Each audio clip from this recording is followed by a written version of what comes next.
Welcome back to Not Another Mummy podcast with me, Alison Perry.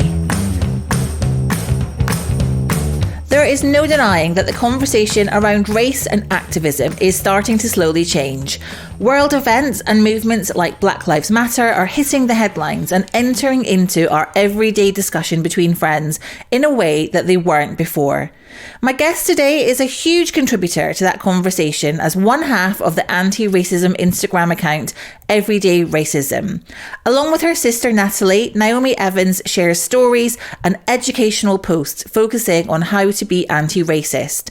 Naomi talks today about how they decided to start the platform after a video of Natalie went viral on Twitter when she confronted two men racially abusing a ticket conductor. We also talk about how to discuss social injustice with our kids and how to raise them as people who care about others, show empathy, and how to guide them to do something about the injustice that we see around us.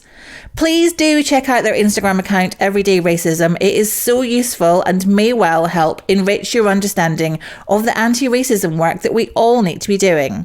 And hopefully my chat with Naomi today will be a good taster of the work that they do.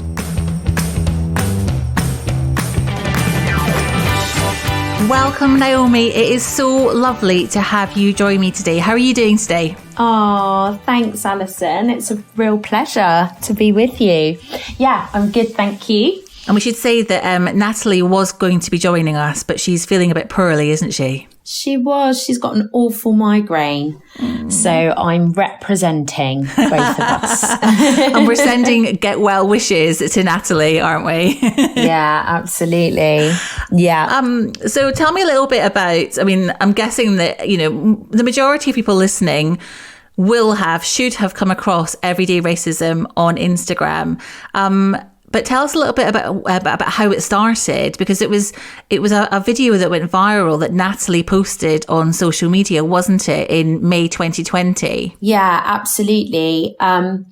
So Natalie and she's my sister as well, was involved in an incident on a train where she witnessed some racist abuse being directed at the ticket conductor. And she wasn't sure sort of how to intervene. So she started to film it in case the ticket conductor wanted some evidence. And as she started to film, she realized that she needed to say something and she couldn't just be a bystander. So she ended up confronting the two men that were racially abusing the ticket conductor. And it actually turned out, not too bad in the sense that it didn't end in any sort of violence or altercation. And then she left it. She rang me after it happened and told me, because she was quite shaken up and upset about it. But she didn't do anything with the video. She just said to the ticket conductor, if you want it, then I can send it to you. But after the murder of Ahmaud Arbery a couple of years ago, she decided that she would actually it was actually a friend of hers asked if they could put the video on social media, because a lot of people were talking about racism under that narrative of, isn't it terrible what happens in America? And so she was kind of feeling like, do people not realise that we have lots of racism in the UK? And, we talked about doing something under the heading Everyday Racism before, something to do with education, but we hadn't really got round to setting everything up. And the video went out and it went viral, and we were living together at the time. And as this video got passed around, we were watching it all sort of unfold and reading the comments. And there were things like, it's amazing that she stood up and said something. And other people were saying, oh, isn't it terrible? I can't believe this happens. And we were just like, I think this is the time. I think people are perhaps ready to have this conversation. And we thought, how can we, start a forum where people can share their experiences in a bit of a safe space. And we thought that setting up an Instagram page would probably be that we weren't on Twitter and we weren't on Facebook. So an Instagram page might be the way to go. Yeah. So yeah, that's when we started Everyday Racism. I mean, yeah, and it's just flown ever since, hasn't it? It's just been incredibly successful. I mean, if Natalie was here, I would be asking her about how she felt that day, because I can imagine it was probably running through her head. Yes, like you said, it didn't end up being, particularly... I mean, it was fairly aggressive, but it didn't get violent. It didn't get dangerous. But she didn't know that at the time. She didn't know what these two guys, what state of mind they were in. She already knew that they were racist. And here she is, a mixed race woman, challenging them. And she was quite forthright with what with how she challenged them. And she was quite persistent. She didn't let them kind of, get away with it easily. That must have been. I mean, did she chat to you about it afterwards? How terrified was she? Yeah, she rang me straight after, and she was really shaken up. But I think what had happened really was that we had both got to a place where we were just becoming increasingly more frustrated with incidents. We grew up in a very white majority area, in a part of Kent where UKIP were very prevalent. Nigel Farage spent a lot of time in our hometown trying to drum up support.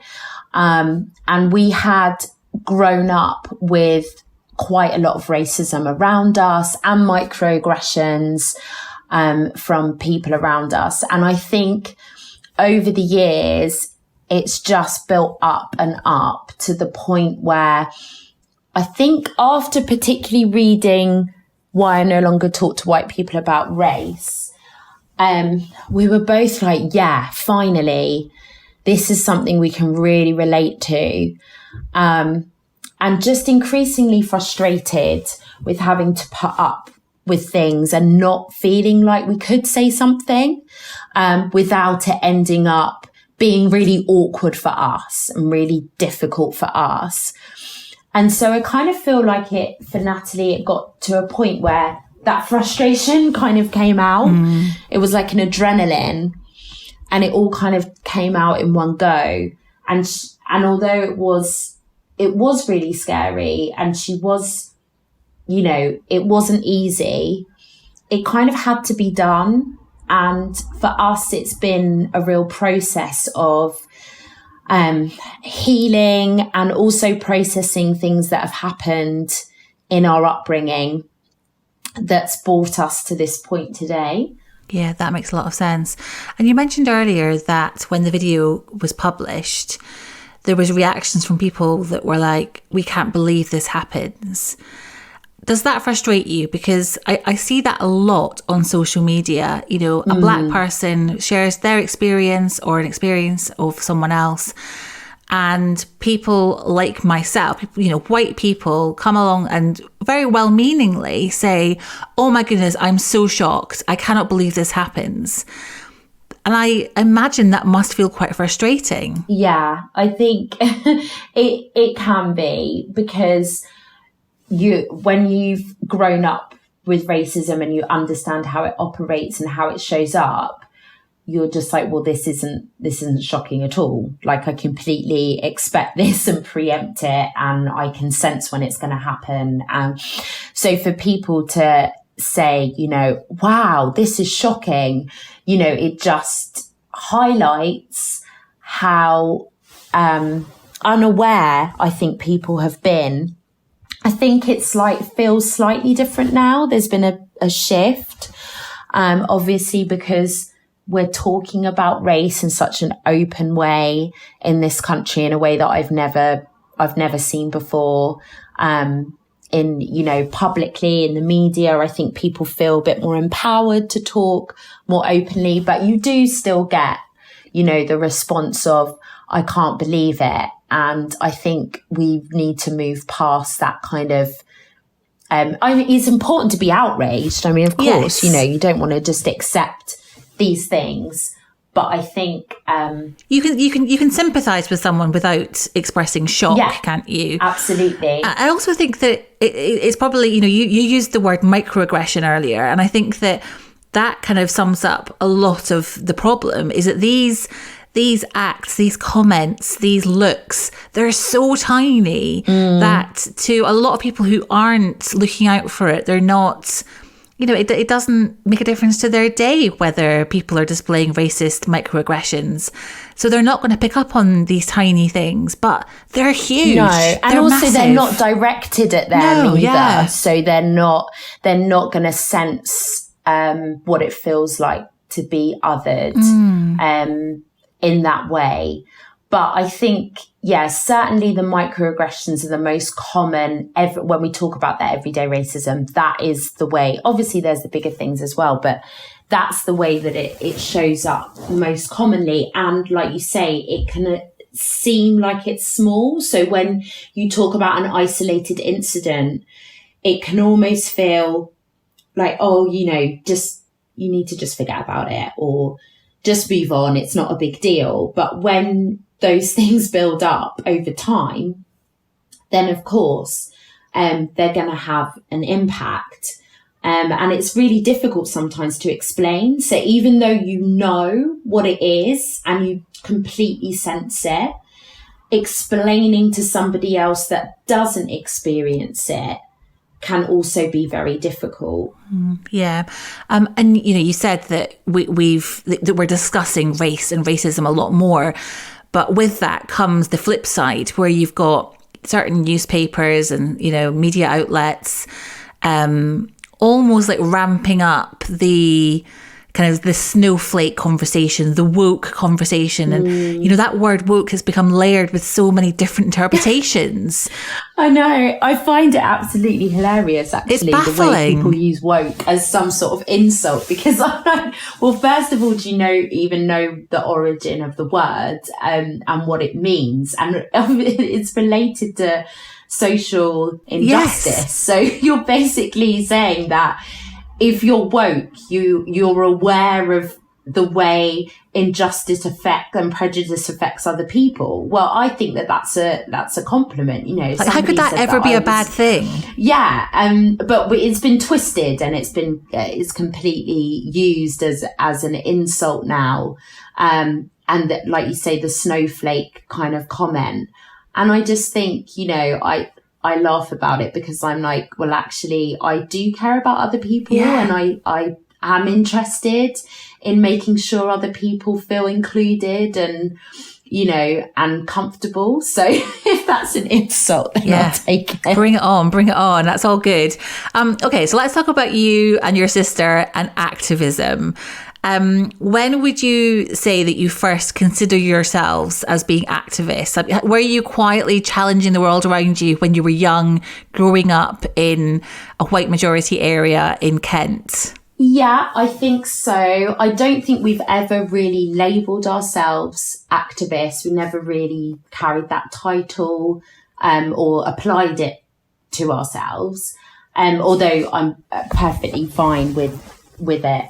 But our mum really had a big influence on us. She has always, even her profession, she's a social worker, but also outside of that, she's always campaigned for different things. So I think we've seen her doing that as just part of her everyday life. And I think that had an impact on us. We just kind of were like, that's just what you do. You just fight for the things that you believe in. And she had to do that a lot for us growing up. She had to advocate for us. We had a lot of incidents in school and she was that parent that would, come to the school to challenge things. And we saw her protesting. She, we had posters in our window for different things and she was, raising money for things. So I think we had that modelled for us. And our dad as well has always been interested in politics and social justice. So I think it came from our family. But yeah, we have always been people that have been fairly outspoken. And if we've seen something that we don't feel is okay, I guess because we've seen that modelled, we've been able to speak out to a certain extent. And do you think that, for parents listening, do you think that modelling is the best way to encourage your kids to grow up with that kind of mindset? Or do you think, it's that thing, isn't it, with so much of parenting, it's like kids copy what you do, not necessarily what you tell them to do. Yeah, absolutely. And I think as well, people ask a lot about, how do I talk to my children about race, and how do I help them to understand? And I always say it needs to start with you, because if you don't understand and if you haven't processed this, then it's going to be very difficult for you to explain it to your children. It's going to feel very hard for you to see things and to explain it to your children if you haven't actually done that yourself. So if you're in a place where you're not really sure what to say, then I would say take some time to actually read and listen and learn yourself, and then you'll feel more comfortable. You don't have to be an expert, but you definitely do need to take that time to understand before you can start talking to your children about it. Yeah, and I think that your Instagram account is a really good place to start, isn't it? I would say that, you guys must spend a lot of time, creating those posts that essentially are teaching people, about the terms that, are okay to use, what certain things mean, why certain things are unacceptable.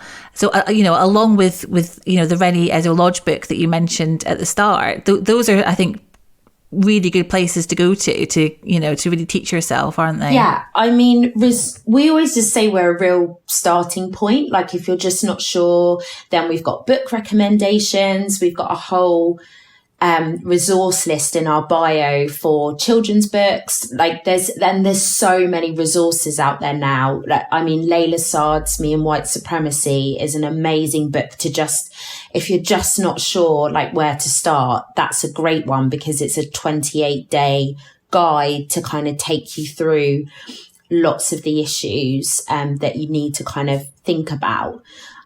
So yeah, definitely understanding for yourself, and absolutely it's about modeling, because, I've got two boys, 4 and a 7-year-old, and I see them and they mimic and copy things that I do and say, and I think, oh my goodness. So yeah, they pick up on things, but also the other part of that is if you send your children to school, which most of us do, they're spending more time at school than they are with us, really. Which is terrifying. So and so one of the things that I really drive and advocate for is finding out what's going on at your children's schools. Because I'm a teacher. I've been a teacher for 18 years and in state schools, and I completely understand the challenges of being a teacher, and I also understand the training that's involved, and there is no statutory anti-racism training when it comes to teaching and safeguarding. So really, when we send our children to school, we're just hoping that the school have undertaken something themselves, or that you've got teachers that are confident and interested in those areas. And I think there's a lot of people that teachers that aren't confident in those areas. And so I, always say to parents, find out if your local school have done any anti-racism training, what are they doing to celebrate Black History Month? How can you help with resources? What are the books that the children are bringing home? Because if our children are spending more time at school, then that's going to have a massive influence on them. Yeah, absolutely. And I think that's really important to be asking all those questions and not to be fobbed off. So if you get a letter back from, or an email back from the head teacher, and you're a bit like, this doesn't sound like they're actually going to do anything, or this doesn't feel satisfactory, to actually feel comfortable going back and asking more questions and pushing it a little bit. Absolutely, because it's not just about our children, it's about all the other children as well. And it's about making sure that all the children are safe and included. And I think it's difficult because we know that schools are really under pressure and it's been such a tough few years. And we know that teachers and support staff are working really hard. But the thing is, all children need to feel safe and included at school. And I know that certainly wasn't my experience when I was going to school. And that's why, my mum had to come and advocate for us.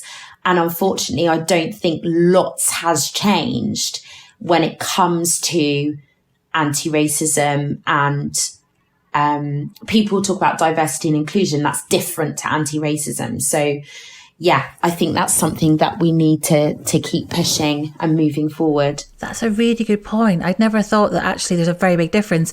My daughter's primary school has got a diversity and inclusion parent and teacher group.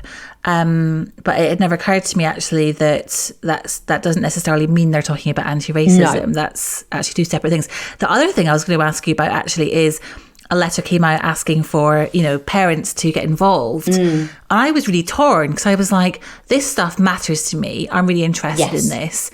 But do they really need a white mother coming along and being part of that group? And then I quickly thought, well, hang on a minute. We can't leave it to the Black, Asian, minority ethnic parents to do all the work. So I was just in this kind of like limbo, kind of like, I don't know what the right thing to do is. I want to help, but I don't want to, wade on in being all patronising, like I can help when I have no lived experience of this. Yeah, but I also think that you can, if you've been learning yourself, like you say, you don't want it to just fall on people that already experience these things to have to then do all the legwork as well. So I think it's a balance. And you can also, if, being part of a diversity and inclusion group or perhaps a parent forum, you can see where the gaps are. So if you go into that space and you're looking around and you're thinking, right, everybody here is white and everybody here is middle class and able-bodied. Oh, yeah. It happens, right? Actually, maybe I need to be looking at why that is and how we can make sure that every other people are included in this group as well. Yeah, that's really, really good advice. So you and Natalie both have worked with young people in your jobs. So I'm guessing that there must be something in both of you that is really keen to support and help the next generation. And it really comes across that you guys, you want to educate, you want to inform, you want to help. Is that true? Is that the case? Yeah, absolutely. I think it can sometimes feel like everything is very overwhelming and you're like, how can we make a difference? How can we change things so that it's not the same for our children? And definitely after having the boys, one of my big things was I don't want them to have to experience the same things that I did. And so how can we change that? And it's not about putting all the pressure onto young people because that's not fair. But I certainly think that by helping to educate people, they can learn things differently because you don't know what you don't know. So if people don't learn the stuff that we didn't know, then how will it change? And often I think a lot of this stuff is just about people understanding. I don't think there's many people that you sit down and actually have a conversation with, about, for example, white privilege is one of those things where people are up in arms, what white privilege, that's ridiculous. This, I can't believe it. I'm not privileged. And then when you actually sit down and have the conversation about what it really means, there's not many people that then say, no, I still don't. A lot of people are like, oh. It's interesting though, because I see it a lot. I see a lot of white people, that whole white fragility comes into play, and you see them saying, no, but, and it's like, I see it a lot. I see people explaining really clearly, complex kind of issues around racism, and white people are still not getting it, still not. Yeah, I think, still. I think if we're talking about social media, and if we're talking about sort of on television and things like that, where it's ramped up, but I think I'm talking about more on like a one-to-one, like where you're chatting to your friend or family member. Yes. You're actually having a conversation that, of course, there are people that are just, they're not interested, they're never going to listen, etc. But I do think there are people that just need it explained in a way that isn't, where they don't feel threatened. Yes. Yeah. And they don't feel attacked. And I'm not saying that, we have to kind of make everybody feel really like, oh, it's okay, and like hold their hands. And certainly we shouldn't be putting people that experience racism in that position at all. But I do think that there are some people that just haven't had it explained to them in a certain way. But certainly, social media is not the best forum to be doing that. I don't, in comment sections and things. Yeah. And you said earlier that, we shouldn't be kind of shying away from having tricky conversations with our kids, whether it's about race or other social injustices. How important is that? And, is it a case of that we literally, should we just be normalizing these conversations so that it's just the stuff that we're talking about across the dinner table? Yeah, I think with children, it's really important not to shy away when they ask questions, because obviously they do. They notice things. And I think in the past, it's been a case of people sort of, shh, don't say that, that's rude, and we shouldn't, no, you're too young to understand that. And I think now we've realised perhaps that it's actually a lot healthier to have these open conversations, doing it in an appropriate way, obviously. But I do think one of the reasons we're in the place that we're in, or we got to the place that we're in, is because, particularly in this country, we've had this very sort of polite veneer where we've been like, everybody's accepted and we're a multicultural country, and, but actually underneath things haven't been like that, because we haven't been talking honestly about how it really feels. And so I think we do need to have those honest conversations. I think children are much more understanding than we give them credit for. I've had a lot of conversations with my 7-year-old. Obviously, during lockdown, he saw all the things that were going on in the news, and he saw what Natalie and I were doing, and he was asking, we went on marches, and he was asking about Black Lives Matter, and, and we had a lot of open conversations, and it was hard. It wasn't nice telling him about, why Black people have been treated differently and why things aren't fair, but he definitely got it, and there's so many brilliant books out there, and he's really interested, and he's learnt so much more than I did at his age. And I think it's going to stand him in really good stead when he's older. I think also in terms of developing empathy, we have to have these conversations, because ultimately I think that's what I want for my children, for them to, they might not understand everybody's experiences, but they can certainly try and empathise with what goes on in other people's lives. And so to develop empathy, you've got to have those conversations. Yeah. That's a really good point. You mentioned going on marches with your son. When we're talking about encouraging kids to care about the world around them and become activists, how important is it to be getting out there and making noise? Do you think that we can be quiet activists at home, or is it a case of no, you've got to get out there?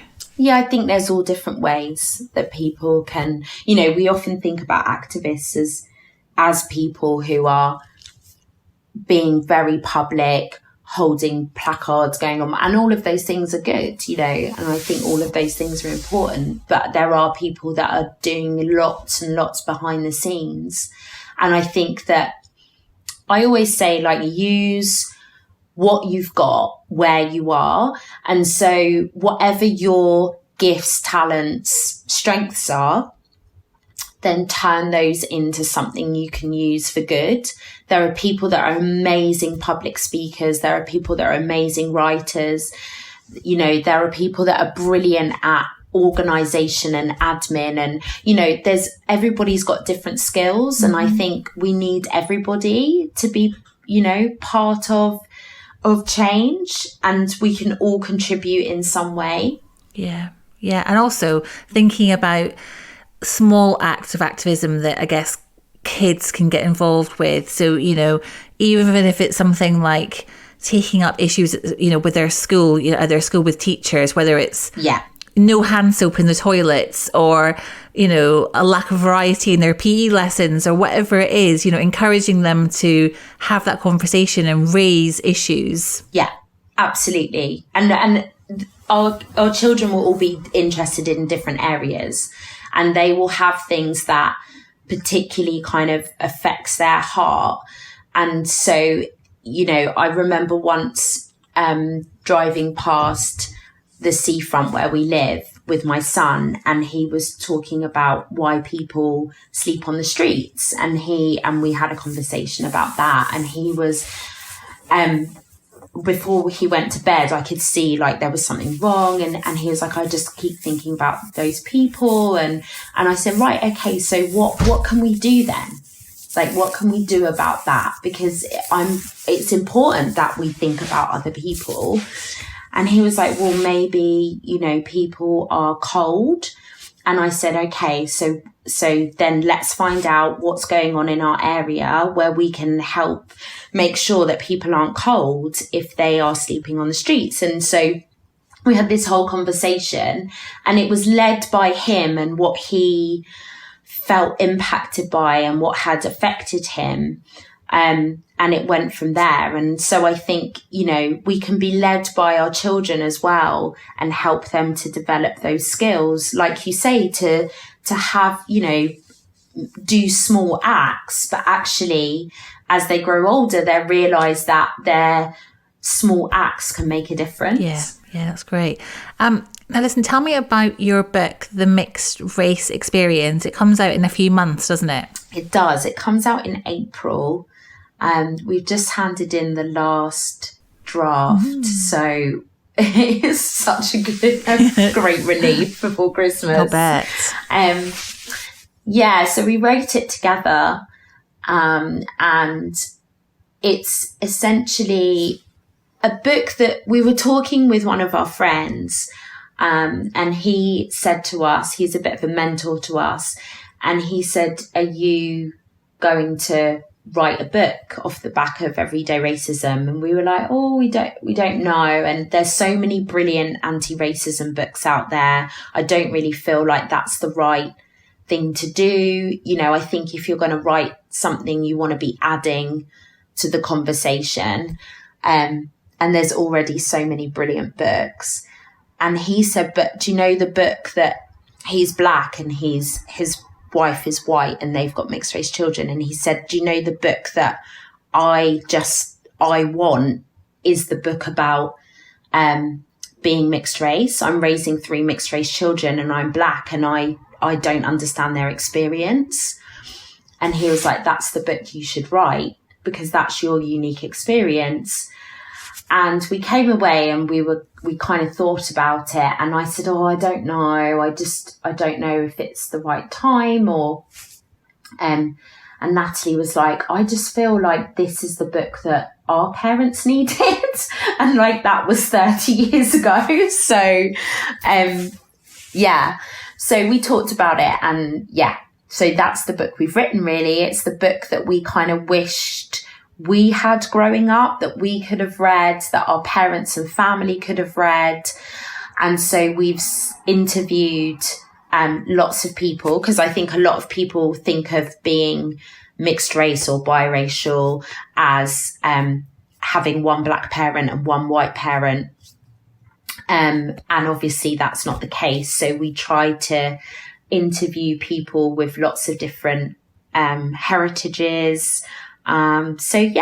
Sounds brilliant. And I know a few people that I'm already thinking, right, I'm going to send them a link to this so they can pre-order it. It just sounds incredibly helpful. I'm sure it touches on loads of issues and talking points that all the other books that talk about race probably don't. So it sounds very much needed. So well done for writing that. Thank you. Listen, Naomi, thank you so much for joining me today. It's been so great to talk to you, and it's such a shame that we weren't able to catch up with Natalie as well. We'll have to do it again, Alison. Yes, when the book comes out, we'll have another chat. Yeah, we'll do another date. Where can we find you online to hear more brilliance from you? So our Instagram account is everydayracism_, so at everydayracism_. And then we have a website, which is just www.everydayracism.co.uk. You can find out more. And on our Instagram, we have a bio link that's got some different resources on there that are free to download. So we were talking about schools, and there's a free letter template that you can send to your local school with some of the things that we were talking about that you can edit. So you can find us there. And you've got a book club, haven't you, where you recommend some brilliant books? We have, yes. We have. So we've got another Instagram account, which is the Everyday Racism Book Club. And we've got loads of book recommendations on there as well.